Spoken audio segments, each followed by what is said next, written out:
zero level damage. Surge. Oh, again. Man, I'm on the edge of my seat right now. Like, oh wait, this could be a lot of damage right here. Oh, never mind. I take it back. It's another. Wow. Vortex kick. Vortex kick. Bart's And down. killing that Bart. Gotta be game. Oh, Wow. wow, that's game. Hello everyone and welcome back to WBEL Season 2. We are in the final week before playoffs, and so this is the last chance for everyone to kind of try and secure that playoff spot. So I'm really looking forward to getting to these matches. As always, I'm joined with my co-host Maechen. Hello, everyone. Hello, Chisei. How's it going? All right, not too bad. Good to hear it. Ready for some fun matches? Because I know I am. Let's see them. Yeah. Last week should be exciting. Yeah, I'm really excited to see, especially the players who haven't used all of their units yet. I'm looking forward to see what kind of creative and interesting teams they end up bringing out to hopefully round out their the last unused units and get that final standings point. So this is always the week I'm looking forward to the most. As we currently have the standings, we have Surftaco in first place with 8 points, Ram9 and Kellz in second place with 6 points, Isvar and KoushouHaou in third place with 5 points, Loji and Akor in fourth place with 4 points, Unhindered and ChaseVsAll in fifth place with 3 points, and Funded in sixth place with 1 point. All right, let's go ahead and jump to the matches and see what this week holds.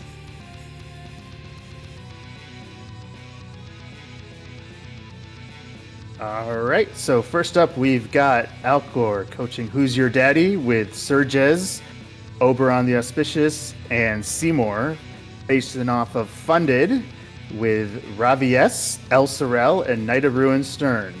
Chisei, let's get going with this one. Yep, let's get into it. All right, coming out from Alcor's side, we have the Fire Katana team that has seen some pretty good success, especially with Oberon the Auspicious. I had my doubts in the beginning, but especially with the first showing I think he had against Unhindered did not turn out very well. But ever since then, this Oberon has been popping off.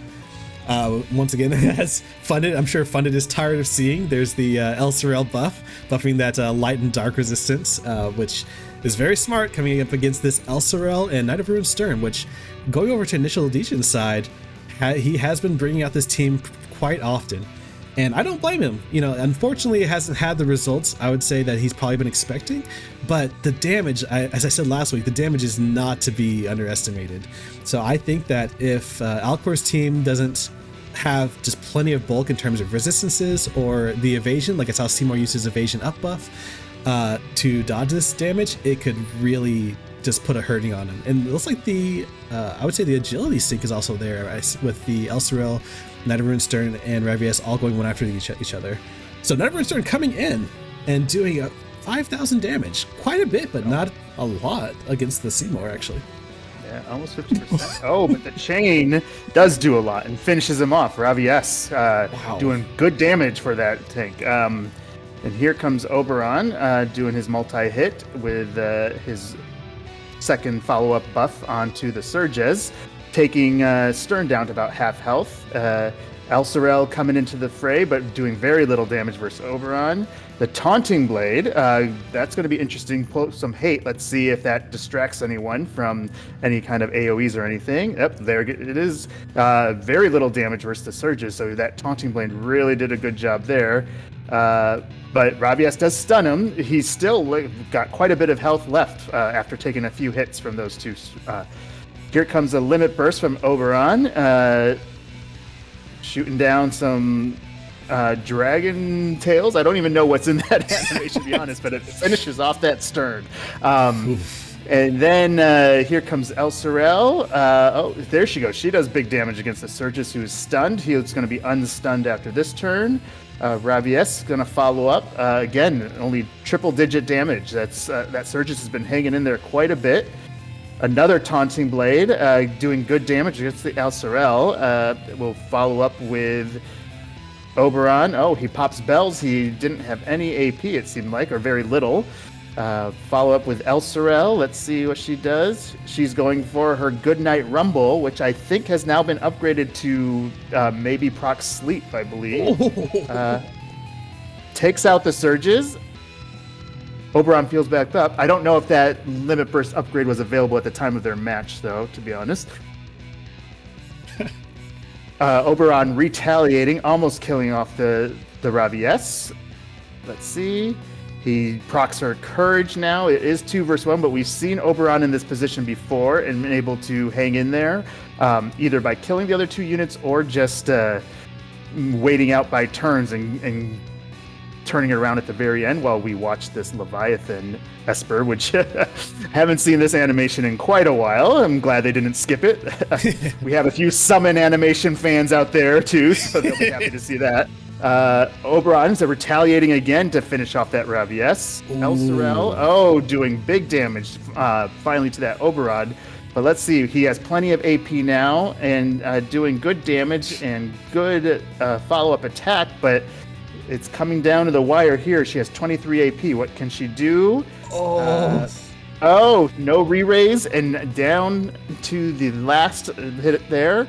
Man, I was out of words. It was a very good match. Like I said in the beginning, I honestly expected the Knight of Ruined Stern to be doing a little bit more damage. So when I saw it, he only did about 4,000 against the Seymour and like another like 1,000 or 2,000 against the Oberon. I was not really liking Funded's chances there.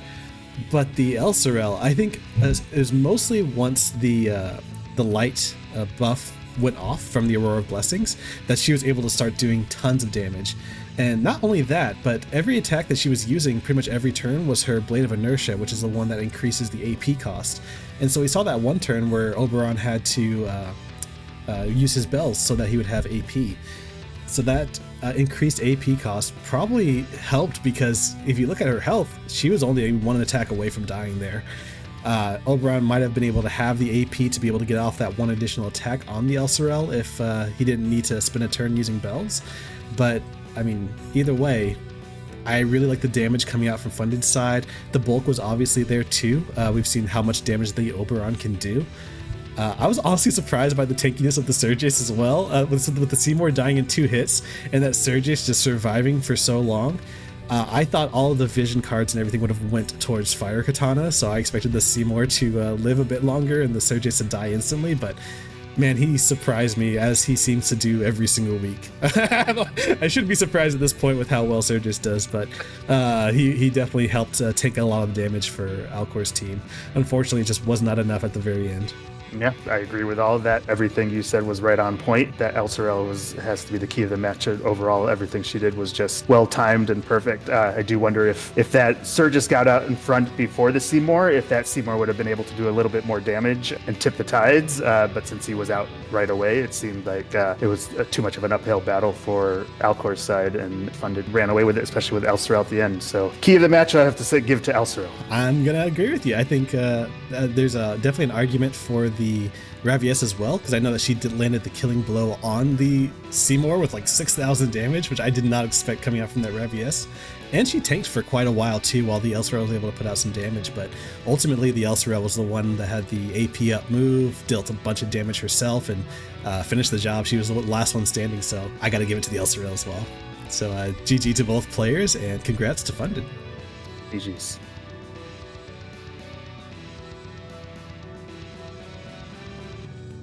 Okay, next up in the final week of the regular season, we have ChaseVsAll and the Brave Frontier showing Sephiroth, Original Helena, and Silma going against Unhindered Soak and Destroy with Titus, Shadow Link's the Crystalborn, or Crystal version, I'm not even sure if Crystalborn's the right name, but and Agrius. So Chisei, why don't we get this started? All right. So, coming out from Unhindered's side, we have the Water Ice, and Titus already starting off with that light and dark resistance. So probably expecting the Sephiroth here from ChaseVsAll, because that, if so, that's a really good call out on his side. Like that being said, there's the status effect TMR, null TMR coming out from Sephiroth, probably expecting the Agrius from Unhindered, which I think is a pretty safe bet, because Unhindered loves to bring Agrius out. Also saw I think it was wind and water? It was something in water resistance, so it feels like both teams have pretty accurately prepared for what the other is going to bring. I do think that Titus was the last character that Unhindered needed for the extra point, so the water resist over on ChaseVsAll side was probably a pretty safe bet. But that being said, it's like I said, it looks like all the buffs, and there's the physical shield too. All the buffs that these characters are using seem to be pretty accurate with what they're going to be facing off against.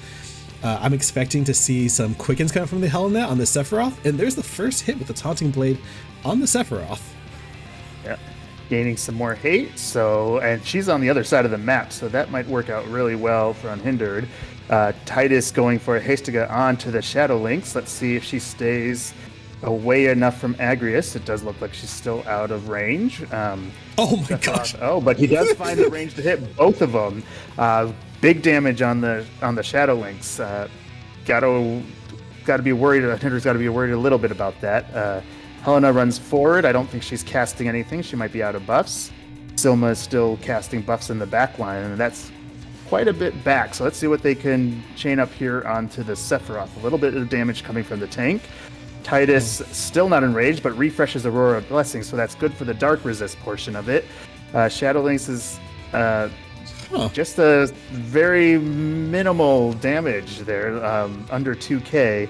Sephiroth looks like he's going to get a big AoE off of this. So this is, yeah. I don't know if it hits the Shadow Lynx. I didn't see if it did, but this Limit Burst will get all three of them. And down goes the Shadow Lynx early. That's not what Unhindered would like to see.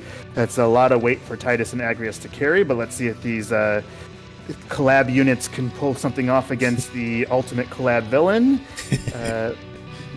Agrius doing a counter cure for some heal back, and now she's going to the back line, doing some, again, not a whole lot of damage on that back line. Looks like Chase is very well prepared for what's Unhindered brought.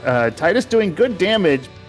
Sephiroth's in the game, and he's going next, so let's see what he does. Plenty of AP, Hell's Gate. Yeah, out. Takes out the Titus, and so now it's Agrius against 3. Let's see if she can get any kills in, though. Let's see. She has one more try to do so, but everyone looks pretty healthy except for Sephiroth. And she has no AP, so she's just going to basic attack and let them gang up on her now. Let's see. And that does it. All right. And ChaseVsAll won that one. Chisei, what do you think? Yeah, it was a little unfortunate for Unhindered's side. Actually, a few things I would say were a little unfortunate on his side. One was that one of Shadow Lynx's main ways to survive was that 7,500 health physical barrier. But as I'm sure as many of us know from playing against Sephiroth, that his main attack, Hell's Gate, breaks barriers. So the first attack that he was able to do against her was able to deal the full damage, essentially, chunking her down to half health. And I was thinking that on her retaliation, because Shadow Lynx can put out some good damage herself, that she would be able to chunk Sephiroth down quite a bit. But for some reason, she only did an auto attack, and I'm not entirely sure why. I don't know if she doesn't have any, maybe no single target moves turned on, or maybe the water resistance was way too high, because I know Sephiroth can definitely build some elemental resistance, and there was the water resist buff in the beginning, so maybe her auto attack did more than her water attacks, which is kind of crazy to think about. But that's the only thing I can think about, is that maybe his water resistance was just way too high. But that being said, it worked out very well for ChaseVsAll, especially if that's what he did, is just stack a ton of water resistance. Worked out perfectly for him with both of the two main damage dealers on Unhindered side, both being water. But that being said, the Titus was actually putting in some good work. I don't know if maybe the buff fell off, or maybe there just wasn't a whole lot of water resistance there, and the reason for the auto attack was something different. Titus was actually able to do like 3, 4, I think even up to 5,000 on one of his hits at one point. I was thinking that he might actually have it in him to be able to turn that fight around at the end. Unfortunately not. The Sephiroth was just way too strong, way too oppressive, and didn't even need a single quicken. The Helena, I thought she was going to be on quicken duty this whole match, but she didn't use quicken once. So Sephiroth just kind of went in there and did it basically on his own, because even though he has a bit of age to him, he's still a very strong unit. It was a very well-built team on Chase's side, just too much for Unhindered side to kind of overcome. So to give the key to the match to getting those buffs on Sephiroth pretty well. Yep, I think overall, yeah, just the way that this Sephiroth was built, like you said, he was up in front and was able to not only survive, but basically 1v3 the entire team. So this Sephiroth was built and buffed, clearly worked out very well for Chase. So just overall, the build on this Sephiroth is what I'm giving the key to the match for, because that was pretty impressive. Indeed. So GG's to both players, and congrats to ChaseVsAll. GG's.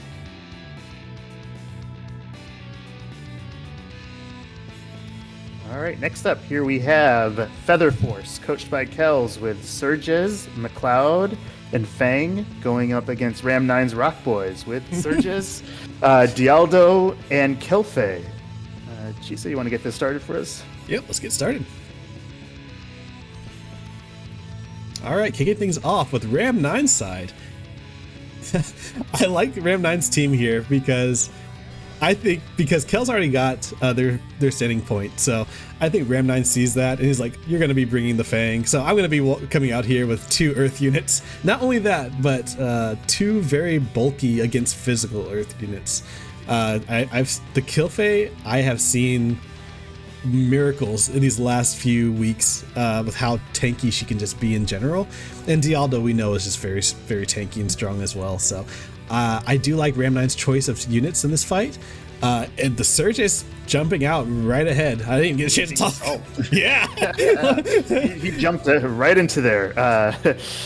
Kilfei putting on her shield. Ram 9's Surges is now going to be able to go, and we're at a Surges versus Surges match again. He's doing a Vacuum Slash for decent damage. Kilfei will move into range and follow up with her Limit Burst, Stave Collector. This is the first use of it that she's able to get off. Oh, great animation. Yes. And but Kellz's Surge is still alive. I don't know if that's like 10 HP or what there, but still alive. Fang getting some haste online. Dialdo gonna come in, probably finish off the Surges there with a basic attack. Yeah, triple digit. It's still enough to kill. Here comes McLeod. Okay damage against the tank. It's gonna need to do a lot more to get through the wall there. The hasted up Surges going to do not a whole lot of damage against the McLeod. Fang going in for an AoE. We know how deadly her Limit Burst could, but it looks like she chose not to do it at this point. Maybe Ram 9's bulk is just too high. Kilfei going in for about a 5k damage to McLeod. Dialdo gonna follow up with, let's see, he's coming in for his own Limit Burst. Let's see, hits the McLeod for pretty good damage, enough to kill him. And so now we got Fang versus 3. If she finds that squishy unit, I don't know if Ram 9 Surges is gonna, how strong is it, but if she finds that squishy unit, it might be a quick turnaround. Nope, she goes with Dual Smite, not enough to do much damage, and now she's gonna have to face the 2 Earth units. Kilfei's gonna go before Fang gets another turn though, let's see. She comes in with an Earth Staff, does about 4k. That's tanked pretty well considering the elemental disadvantage. Fang now hitting the Limit Burst. This is what Ram 9 does not want to see, but let's see how much damage she's able to pull off with it. Oh, almost 12k. And here comes the splash, almost 9k onto the Kilfei, but she's still alive. So Fang tried her best, wasn't able to kill Kilfei, and Dialdo was out of range. Not over yet for that thing, though. So we'll see what she could pull off. Dialdo, very little damage there. We're going to be chained up with Kilfei's Earth damage if she goes for another insta-cast move. Earth Staff, no charge time, doing much more damage than we saw the last time. Fang retaliating to proc Kilfei's Courage, but it looks like it's a little too late. Dialdo should be able to finish her off here. Yeah, 3k just to make sure, and down she goes. So Ram 9 won that one. Chisei, what do you think? Yeah, there's not really much for me to add on that one. I think you shoutcasted that one really well. Like what you said, the main thing I was looking for was the Fang's Limit Burst, because against 2 Earth units, you know, she was putting out really good damage and surviving very well, like I said, all considering the elemental disadvantage. That being said, even though she was doing decent damage, it was still not like the kind of damage you wanted to be seeing from your main damage dealer there. So the ace in the hole was that Limit Burst, really hoping that Surge Ace would group up around both the Dialdo and the Kilfei, and that she'd be able to hit the Surge Ace for a lot of damage. And she did get the Surge Ace next to the Kilfei and was able to deal a lot of damage. The Surge Ace was tanking pretty well up to that point, so I actually didn't expect her to see her do like 12,000 damage, but it sure showed me wrong. So being able to do that and 8,000 damage on the Kilfei as well was huge. It just was unfortunate that Kilfei was still alive and that The last other unit was Dialdo, who, let's be real, she was not getting through that 17,000 health Dialdo. So it was either going to turns or, unfortunately without that limit burst splash onto the Dialdo, it was kind of game from that point on. Like, I didn't even get a chance to talk about Kellz' team in the beginning because the match went so quickly. There's also not really much to be said. We've seen this team, we've seen how scary it was and how well it could do. So even against 2 Earth units, it still put up a pretty good fight. So I think it was a great try from Kellz, but I think the team composition was spot on from Ram 9. Agree. Yeah, I think, like you said in the very beginning, Ram 9 bringing 2 Earth units against this Fang that we've seen destroy teams in the previous weeks. Pretty smart choice. She did find that opening on the Surges, but it just wasn't enough at the end. Like you said, that those HP bars, even on that kill phase, her taking like 9k damage and still not proccing the courage yet, just shows how bulky she was to last that long, and just seemed like too much HP for that Fang to handle alone. Good choice, and the key to the match, I think, bringing those high HP Earth units into this match. So yep, I agree. It was just the fact that both of the units that brought were Earth and just particularly good against physical, with Killfei having the physical shield and just the Devout cards helping her out quite a bit. Being bulky, tanky, being able to deal damage themselves, and being Earth, it was almost impossible for Kellz to win with that particular team comp. It was very, very difficult. So yeah, I would also give key of the match just to the team composition. So GG to both players, and congrats to Ram 9. GG's and congrats.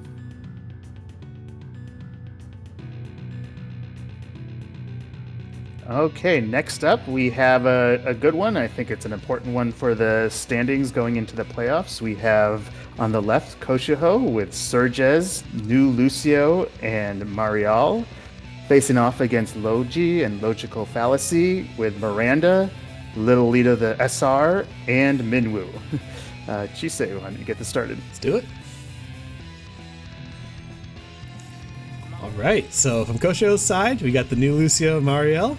I'll say for the millionth time, 2 of my favorite unit. I know that they can put on a serious hurting, and I love them. Like, they can do a lot. And Mariel, especially in this fight, she's more of a magic tank than a physical one. So she, against Loji's team, which is an all magical team coming out from his side, that could be something that's big if the Mariel is able to get off her magical barrier and things like that. But that being said, the damage that the Miranda can put out can be pretty massive. And she also has status effects like Sleep and her Confusion, I believe, on the Limit Burst. There's definitely some status effects that Loji's side can put down that can definitely hurt. That being said, the Little Leela, unfortunately, unless she's stacked with tons of light killer or tons of light resistance, I don't know how effective she's going to be. She definitely can silence the Mariel, which could be huge. But aside from that, I don't know exactly what utility she's going to be able to offer to this fight if she's not able to tank, because it looks like they're converging on the Miranda, so the Lily doesn't have her hate up yet. So yeah. And now Little Leela is quickened. She's hasted and quickened, so let's see if she can get into tanking position there. And she does silence that Mariel, so that's pretty big. Takes her out of the fight for a while, other than the tankiness of it. Miranda doing decent damage against the magic tank. Let's see, Lucio is able to go after Little Leela, almost one-shots her.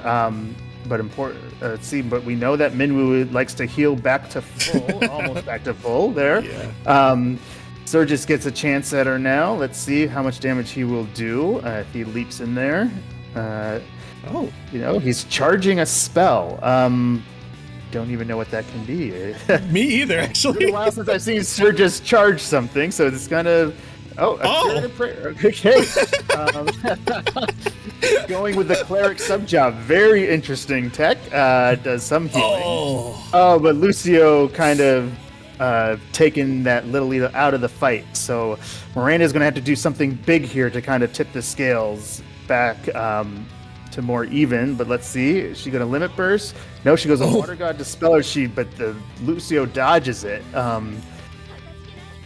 But she does get some healing from Minwoo. Will it be enough to withstand? All 3 of KoushouHaou's units are going to go now. And I think they all have pretty good AP. The Mariel's still silent, so she won't do as much. But he does a lot of damage and slows the Miranda. So that's going to be pretty big. I think Lucio will probably be able to finish her off here. And Well, he finishes both off there. Yeah. With one of those crazy single target AoE attacks that we all just love. I mean, I love it. How do you recap this match? Kind of like what I was kind of alluding to right when the battle started. Unfortunately, Lila, because like I said, Lil Lila, there's kind of two main roles I view her as, is you can kind of run her as a tank, so you turn off her silencing spell and turn on taunting spell, or you run her, it's just basically there's a silence bot and try and get in and do some damage. I think in this match, just because the only magic threat was Marielle, it might have been more beneficial to have her as a tank as opposed to dealing damage, because she went for the silencing spell, and silencing the Marielle definitely helps, because Marielle can put out some good damage, especially with her Mind Crusher, because she'll lower the spirit, which make her other attacks deal more damage. But that being said, the Lil Lila just didn't have a whole lot of impact in that fight, and so that was one of the things. I know Lil Lila, I think, was the last unit that needed to bring for the extra standings point. Unfortunately, I think that it just did not pay off that well, but especially against the new Lucio, as I've said before, he's great. I don't think he's gotten to shine too much this tournament, unfortunately, but this was a good example of what he can do. I think every single attack he did was basically damage cap, and he's still full health with like no healing. So he even was able to dodge an attack from the Miranda, which I don't even know if that was intentional, if that was on purpose, that he built some evasion in there, but I wouldn't doubt it if that wasn't the case. I think that when Maechen was saying that Miranda needed to do something huge, I was really counting on and hoping that she would be able to use a limit break and get that 67% confusion on. But unfortunately, she went for the Watergate Dispeller, which could have the chance to sleep, I believe. Is that the one? Yeah, that's the one that has the chance to sleep. Like I said, Lucio dodged it, and neither of the two units went to sleep. Could have been big, but unfortunately, it was not there, and was just a little too late. I said I think the Lila just didn't have enough impact in that fight. Miranda's notoriously bad at accuracy as well. She does have a guaranteed hit move with her upgraded jamming thrust, but her base accuracy is horrible. So it could just be that KoushouHaou just had enough luck onto Lucio where he was able to get a good dodge in there, unless he did really build and evade Lucio, which I don't know is a thing or not. I'm not much of a light player, so I don't know how deep that goes, but it was hard. I mean, it's kind of was a little bit expected when you have Lucio going after mostly year one units, a year one UR and a selection quest unit. It's going to be a hard match for Loji right off the bat. Bringing Lucio was definitely a good play on Koushou's side. As you said, maybe Loji was getting that extra point either way, so he wanted to get that before the end of the season. But the key of the match has to be that curative prayer from Surges, because we've seen Surges match after match after match for this whole season, and we have not seen him do that once, not even in the Surges versus Surges extra match. So to see him pull off a new move is quite impressive. So I'm giving the key to the match to that curative prayer. And to whatever Lucio did. So. Yeah, you could give key of the match to Lucio doing cap damage every single time, but that's not impressive. But what's impressive is the Surges using curative prayer. Like Maechen said, that caught me completely out of left field. If I'm being completely honest, I don't have Surges built, so I didn't even know he had a cleric sub job, so I was completely at a loss of what he could have been doing at that time. So just for sheer shock value, I am definitely giving key of the match to curative prayer. Anyways. So GG's to both players, and congrats to KoushouHaou. Yeah, GG's and congrats.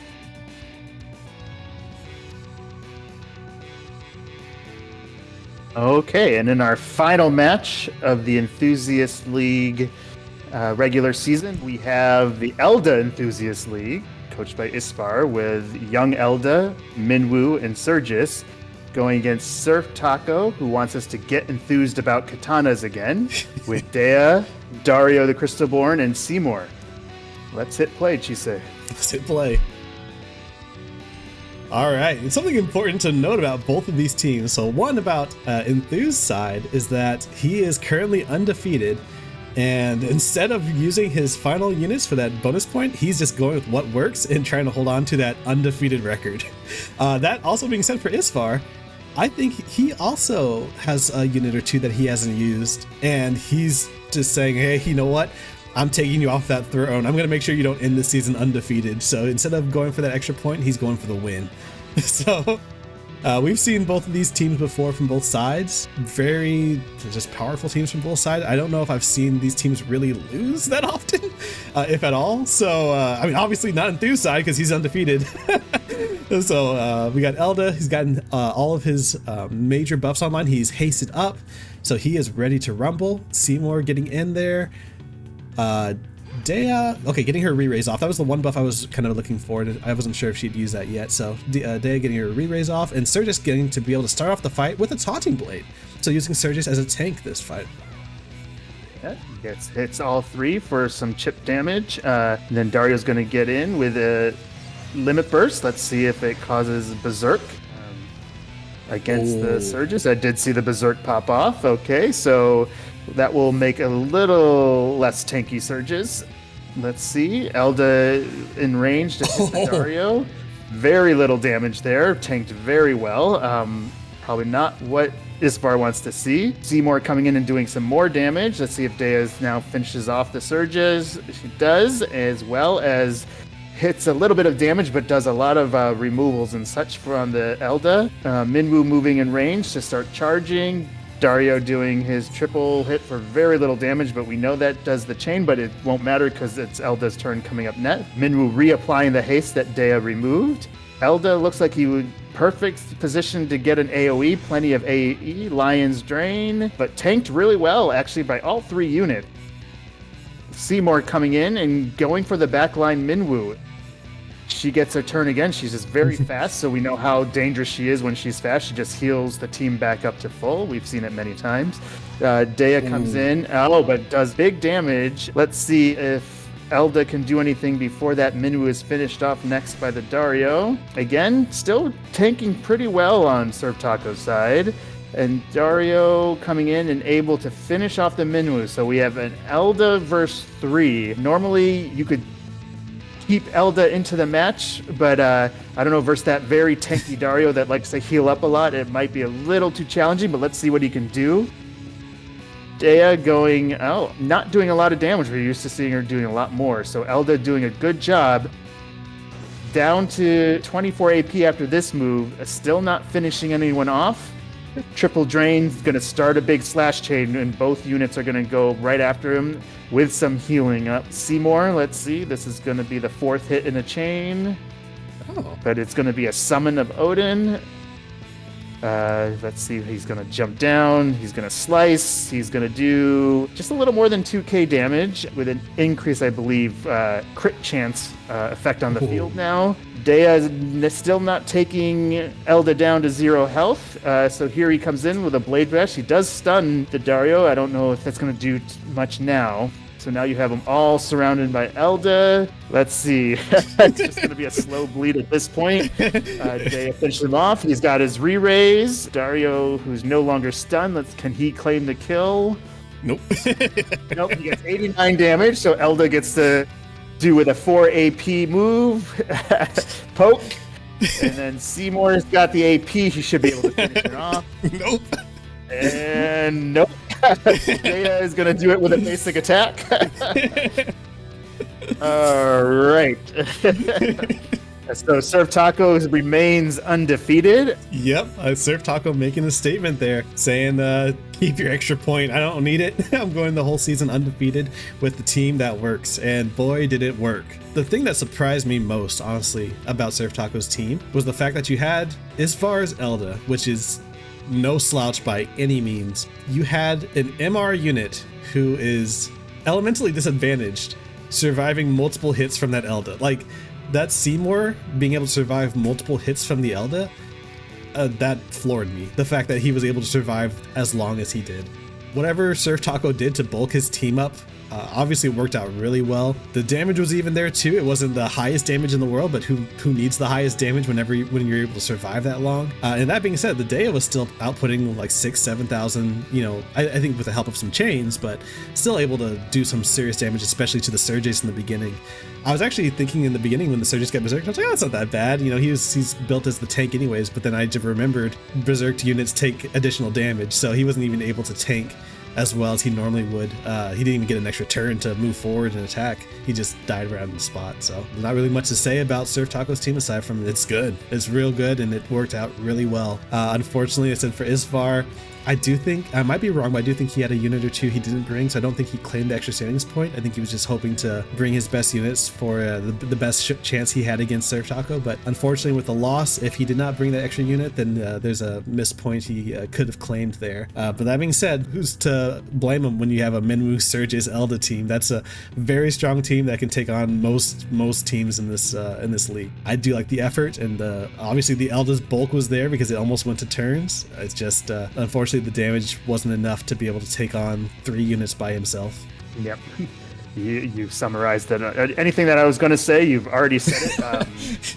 It's just I talk a lot. It's hard to, yeah. It's going to be interesting to see in the playoffs if anyone could take down this Katana team. I have a feeling we might see some surprises from Surftaco in the playoffs because we haven't seen him use a whole lot of other teams. So it would be the time to pull him out to throw some surprises. But to fall back onto this team, it's just a strong option. It'll be interesting to see if anyone can build against it coming up in the future. But for this match, yeah, it was just proved its strength once again. Even when Elda got them all in AoE, just not doing enough damage. If the Pierce and Water Resist were both there on that side, it was really well done on Surftaco's side once again. I think both players were in a good position. I don't think either of them were at risk for falling out of the playoff contentions. The extra point maybe not as important to them for the characters, but good to see them bring out some of their best matches for a head-on-head, and that's all I can say about that. Yep, no, I'm glad they did as well. Made for a really fun fight. So GG's to both players, and congrats to Surftaco. All right, everyone, and that wraps up the last fight of the regular season. So here are the final standings for the regular season. In first place, we have Surftaco with 9 points. In second place, we have Ram9 with 7. In third place, we have Kellz with 6 points. In fourth place, we have KoushouHaou with 6. In fifth place, we have Isvar with 5.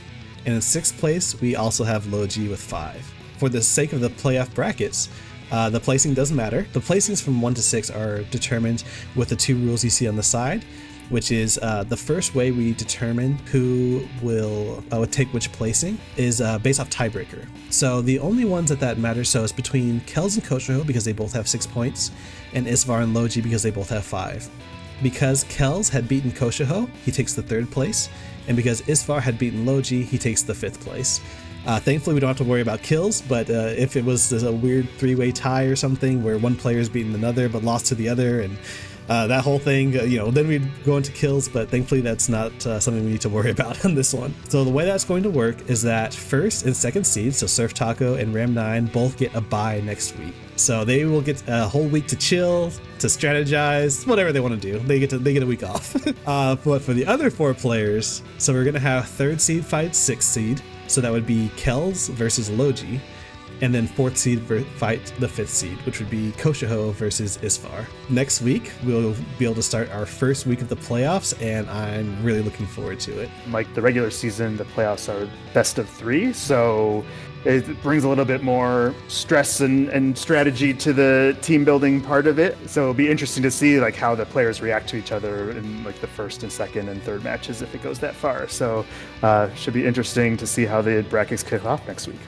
Yep, I'm really excited to see that too. I always love best of 3s from a spectator point of view, and always seeing how people switch up or don't switch up between matches for the mind games there. It's always fun to watch. So I want to send out a special thank you again for everyone for participating. Even if you weren't able to make the playoffs this time around, I really appreciate the participation and for providing us with really fun matches to shoutcast. Like I said, we wouldn't have content or anything to do if it wasn't for you guys. So really appreciate all the work and all the time you've spent in this tournament and preparing your teams and everything in general. So I just want to say thank you for that before jumping into the playoff season. Indeed, thank you to all the players. So with that, thanks everyone, and hope you have a good week, and excited to see you for the playoffs. All right, now that all the matches for the entire season are behind us, here's the portrait of the final playoffs tree. It will go in 5 steps. So the first round is going to be the initial round. So we get all the players that finish top 1 and 2. For example, in the blind division, we have Courteousness and myself that gets a pass. And we have the 4 other contestants that are playing against one another. And once all our matches are done, then the guy that got the pass are going to fight against the winners of the earlier round. So we have one first round there, a second round, then third round for the final of the division, and then we'll get the clash between the winner between all the divisions to finally have our grand winner. So it's going to be a long road. So yeah, after the 5 rounds, I will say that the player that wins it all really deserved it, and it's going to be really rewarding for that person, or it's going to be really atrocious for the final loser. Otherwise, for the first 4 series, it's going to be a best of 3. But for the final clash at the very end, it's going to be a best of 5. You know, as you can see in the brackets, but the reason why we have 5 rounds is because once we get to the 4th and 5th round, we're going cross divisions. So by the end of the 3rd round, the I guess you'd say the champion of their respective division will be crowned. But the 4th round will be you start finding the champions of the other divisions, and then the final clash in the 5th round is going to be the best of all the players here. As you can see from the bracket here, we got, like you said, a long way to go, but some really exciting fights in the horizon. Also, before I forget, I'm going to send you a link for a survey. After this season, there's going to be a break, but I want to try some things. So I'm going to poll you on your preferences in terms of tournament format, rules. I want to try some things new. I had some idea that I share with a small group of players, and so far it looks pretty nice. I still want to know the pulse of everyone, so please, if you can answer it. Also, there's going to be a poll for the winner of the best fight of the entire season. Please don't miss it, and I really hope that everyone will be fulfilling the survey. Thank you, everyone, and I hope that we're going to see you in the playoffs videos. Yep, hope to see you there.